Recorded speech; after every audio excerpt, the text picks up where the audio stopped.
Oi, turma do livro As Mais Belas Parábolas de Todos os Tempos, volume 1, Alexandre Rangel, O Presente de Insultos. Perto de Tóquio, vivia um grande samurai, já idoso, que agora se dedicava a ensinar o Zen budismo aos jovens. Apesar de sua idade, corria a lenda de que ainda era capaz de derrotar qualquer adversário. Certa tarde, um guerreiro conhecido por sua total falta de escrúpulos, apareceu por ali. Era famoso por utilizar a técnica da provocação. Esperava que seu adversário fizesse o primeiro movimento e, dotado de uma inteligência privilegiada para reparar os erros cometidos, contra-atacava com velocidade fulminante. O jovem e impaciente guerreiro jamais havia perdido uma luta. Conhecendo a reputação do samurai, estava ali para derrotá-lo e aumentar sua fama. Todos os estudantes se manifestaram contra a ideia, mas o velho aceitou o desafio. Foram todos para a praça da cidade e o jovem começou a insultar o velho mestre. Chutou algumas pedras em sua direção, cuspiu-lhe no rosto, gritou todos os insultos conhecidos, ofendendo inclusive seus ancestrais.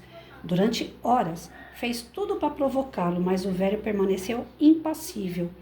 No final da tarde, sentindo-se já exausto e humilhado, o impetuoso guerreiro retirou-se. Desapontados pelo fato de que o mestre aceitara tantos insultos e provocações, os alunos perguntaram: como o senhor pôde suportar tanta indignidade? Por que não usou sua espada, mesmo sabendo que podia perder a luta, ao invés de mostrar-se covarde diante de todos nós? Se alguém chega até você com um presente e você não o aceita, a quem pertence o presente? Perguntou o samurai. A quem tentou entregá-lo?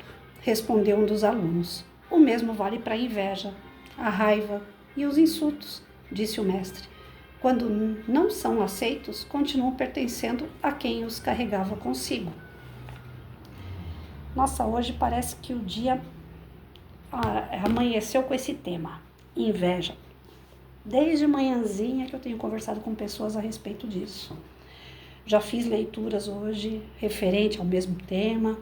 Tem dias que parece que é necessário incorporar, aprender aquela lição mesmo, que ela vai se repetindo ao longo do dia. Eu tenho percebido assim o comportamento, talvez porque eu fiquei um pouco mais fechada nessas últimas semanas, Eu tenho percebido assim o comportamento de algumas pessoas referentes a esse assunto.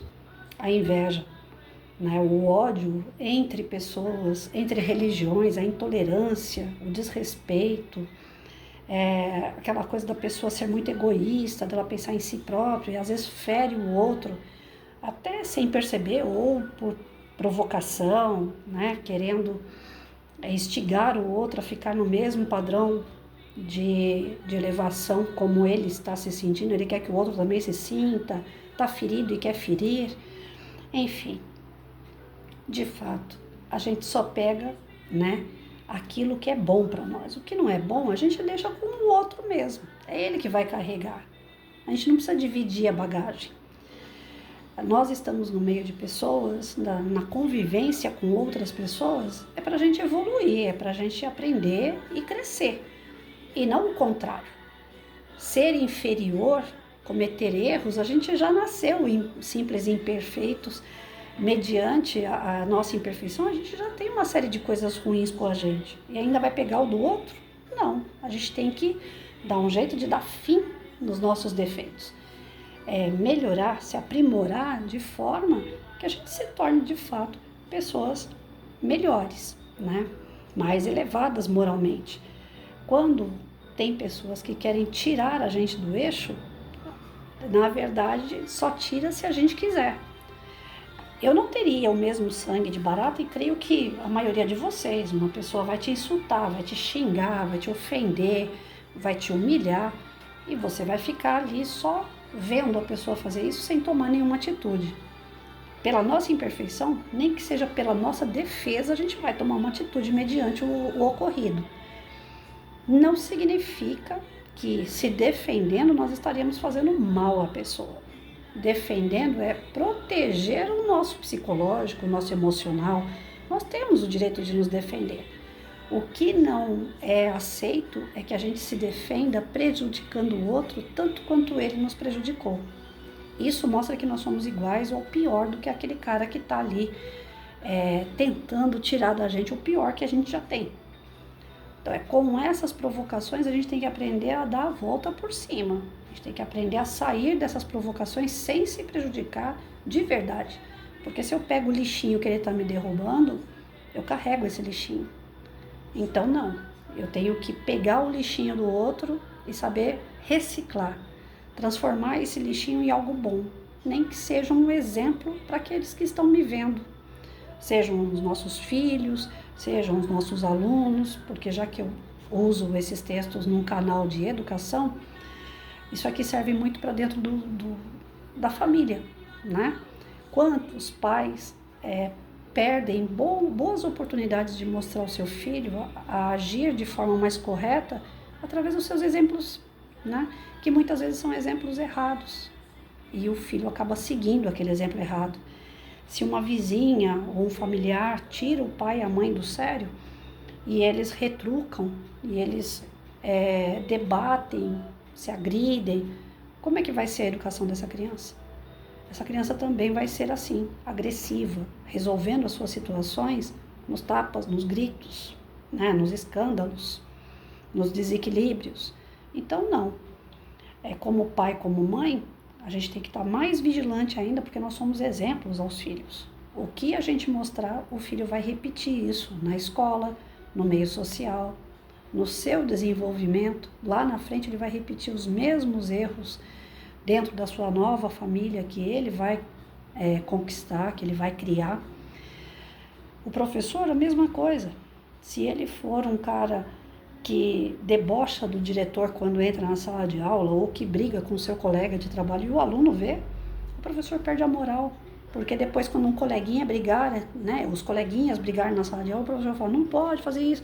O aluno vai ser o primeiro a falar, mas eu vi o senhor brigando com outro professor, eu vi o senhor debochando do diretor. Então, enquanto adultos, a gente tem que tomar algumas atitudes para nos melhorar e também que sirva de exemplo aos pequenos que estão vindo aí. E a questão de invejar o outro, a questão de provocar o outro, a questão de tirar as pessoas do sério, de desejar coisas ruins, isso daí volta contra nós mesmos, porque um dia nós vamos estar mais velhos. E essa moçada que a gente educa é que vai cuidar da gente. Como é que eles vão cuidar? Como que vai ser o retorno dessa educação que está sendo dada agora? Eu vejo, né, foi muito debatido, muito falado sobre a questão da mulher que não cedeu o lugar no avião para uma criança birrenta. Veja bem, aquela mãe provocou a moça que estava sentada na sua cadeira, que foi paga a passagem. A mãe ficou provocando, xingando, ofendendo, tentando tirar aquela mulher do sério, gravando ela, expondo ela às demais redes sociais. Não foi só uma exposição ali dentro do avião, como saiu na internet. O rosto da mulher, a situação que era descrita pela mãe naquele momento, né? Ou seja, a história é contada somente por um lado. Depois foram ouvir a moça, mas a moça tentou manter o equilíbrio o tempo todo, para não discutir com aquela mãe, para não entrar no embalo daquela mãe. E independente do início, do fundamento de tudo aquilo, o que a gente vê naquele vídeo é exatamente o que está sendo falado aqui nesse texto. Não ceder a provocações, não perder a tua razão em favor do desequilíbrio do outro. Se eu perder a razão porque o outro está desequilibrado, eu sou tão desequilibrado quanto ele. Então, o que a gente busca na sociedade, em família, nas religiões, nas escolas, é que as pessoas mantenham-se equilibradas, porque justamente pela falta de equilíbrio que hoje, se você pisar no pé de uma pessoa dentro de um ônibus lotado e o cara estiver armado, ele te mata. Pela falta de equilíbrio, pela falta de se colocar no lugar do outro, pela falta desse conhecimento de que o outro está ruim, eu não preciso ficar ruim junto com ele. Nós ainda não alcançamos isso, nós ainda estamos naquela fase de Moisés, né? Olho por olho, dente por dente. Se fizer comigo, eu também faço com você. E se a gente continuar nessa, quando é que nós vamos entender o amor de Cristo? Tudo aquilo que Ele fez por nós. Quer uma pessoa que foi mais humilhada, mais execrada, do que judiada do que Cristo, não acho que não teve na face da terra. E Ele fez o quê? Tudo que fizeram de ruim para Ele transformou em amor. Ele transformou em exemplo bom. Ah, Patrícia, mas quem somos nós na fila do pão? Como que nós podemos agir igual a Cristo? Pois é, Ele falou que nós somos capazes de fazer tudo o que Ele fez e muito mais. Mas para isso a gente tem que estudar. Para isso a gente tem que compreender as situações e as pessoas, que o nosso egoísmo e o nosso orgulho não permite.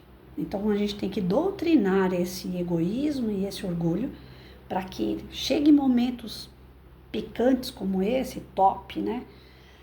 Que a gente fale assim, não, peraí, estou sendo testado, né? Se alguém está falando de mim, se alguém está falando para mim coisas desagradáveis, eu estou sendo testado. E se eu estou sendo testado, eu tenho que passar nessa prova. E aí agir como essa moça do avião, agir como Jesus, agir como esse mestre, porque é assim que as pessoas vão vendo, não que a gente é trouxa, que a gente é idiota, mas sim que a gente não tá mais... Ai, gente, minha garganta. Desculpa. Que a gente não tá mais no mesmo patamar que elas. Não é que a gente é melhor, mas que a gente está buscando ser melhor.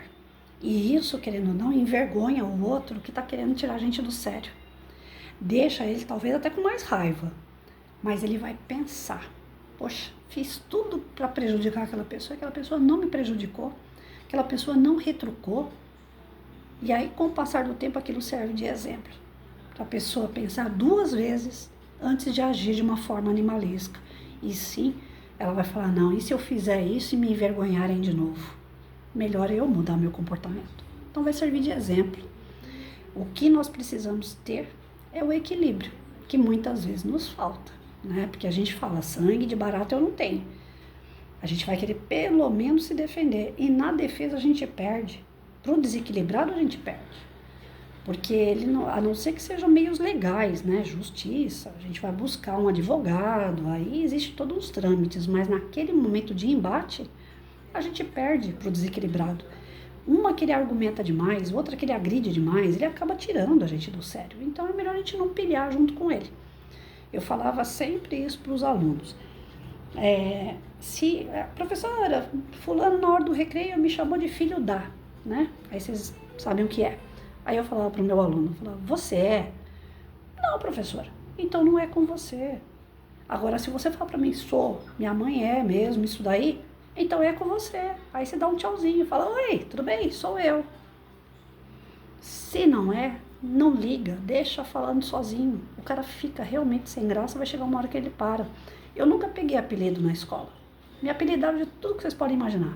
Eu era gorda, para a turma da época, né? Eu usava calça 44 com 10 anos de idade. E tudo me chamavam baleia, botijão de gás, tudo que vocês podem imaginar. Lógico, lá dentro aquilo me feria. Mas eu não me importava, eu não dava gás para essas pessoas. Então nunca pegou apelido nenhum. Começava a mexer, eu não dava a trela, paravam. Demorava um pouquinho, mas paravam. Porque viam que aquilo não dava resultado. Era sem graça mexer comigo, porque eu não retrucava. Fui estudar no magistério, lá tinha umas meninas que não gostavam de estudar, e eu sempre levei muito a sério os estudos. Elas me provocavam como, CDF, a puxa-saco de professor, e na verdade não, eu era interessada na matéria, eu queria entender mais, eu procurava, né, perguntar, questionar. Às vezes o professor começava a explicar alguma coisa, batia o sinal, ele falava, vem comigo, leva meu material que aí eu termino de te explicar no caminho. Aí eu levava um material do professor para uma outra sala. E nisso a gente vai tomando o nome de puxa-saco, a gente vai tomando o nome, né, de CDF, essas coisas. Nunca me abalei. Mexe naquele momento? Lógico, ninguém gosta de ser provocado. Mas eu não dava muita bola, então elas paravam, porque não tinha graça mexer com quem não retruca. Agora, se eu retrucasse, se eu fizesse, né, o gosto delas de entrar na pilha dessas pessoas, eu teria arrumado muita encrenca. Então, para evitar um mal maior, a gente tem que ficar, às vezes, calado. Simplesmente calado. A pessoa calada, eu sempre falei isso para meus alunos, ninguém sabe do que ela é capaz. Ela calada, ela pode não servir para muita coisa, como ela pode ser, inclusive, perigosa. Então, o calado, as pessoas evitam mexer com ele. Então, a gente evita calado. É difícil? É. Agora, se o negócio vai muito além, tá te ferindo, tá te machucando, é constante, aí sim, eu sou a favor também de buscar, através das leis, né, uma proteção, porque isso pode se tornar até algo perigoso, se vier vias de fato, corpo a corpo, como eu falei, constante, na agressividade, aí é uma coisa que você realmente precisa se defender, porque é a prioridade da nossa vida. Nós não podemos deixar que o outro atinja a integridade da nossa vida, principalmente a vida física, né? Psicológica. Nós temos que nos proteger. Mas às vezes, mexe uma vez, mexe duas. Viu que você não deu trela? Que você não se importou? Perdeu a graça. Vai arrumar outro para fazer isso. São pessoas moralmente inferiores, são pessoas desequilibradas, são pessoas invejosas, são pessoas que têm ali a ruindade ainda, né, a sua animalidade muito grande, estão longe de buscar uma angelitude, um desenvolvimento moral, espiritual. Não posso falar que são dignas de dó, mas são dignas de piedade, são dignas de, quem sabe, se a nossa moral for tão alta, até dignas de ajuda, precisam de ajuda. São pessoas que estão gritando, pedindo socorro. Então não tenhamos aí raiva de quem nos inveja, de quem nos trai, de quem fala mal da gente. Não tenham raiva, não guardem sentimentos ruins, porque aí o lixinho dele está vindo para você e você está segurando esse lixo. Então desfaça desses lixos, mantenha a sua vida em equilíbrio. É a melhor maneira da gente conviver com os outros.